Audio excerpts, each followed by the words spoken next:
Hey, shoshmang. Erjanova nomi sizga ham tanishmi? So'nggi paytlarda ijtimoiy tarmoqlarda, internet sahifalarida Erjanova nomi ostida o'zini Davlat xavfsizligi xizmati xodimi ekanligini aytib, firibgarlik yo'li orqali fuqarolarni aldash, ularning pullarini o'zlashtirish holatlari ko'p kuzatilmoqda.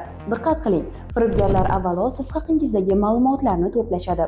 Siz davlat xizmatchisi, keng jamoatchilik vakili yoki oddiy fuqaro bo'lishingiz mumkin. Ular sizga qo'ng'iroq qilib, o'zlarini Davlat xavfsizlik xizmati xodimi ekanligini aytib, terroristik guruhlarni, bundan tashqari chet davlatlardagi taqiqlangan korxonalarni moliyalashtirishda ayblanayotganligingizni aytishadi. Ushbu tergov harakatlarini to'xtatish uchun ular tomonidan yuborilgan havola orqali kirib, aytilgan summani to'lab berishlaringizni talab qilishadi. Yodingizda tuting, Davlat xavfsizlik xizmati yoki boshqa huquqni muhofaza qiluvchi organ xodimlari telefon orqali jinoiy ish to'g'risida xabar bermaydi.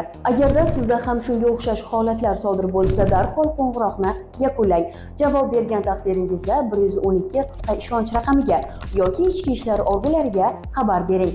Unutmang, ogohlik har birimizning mas'uliyatimizdir.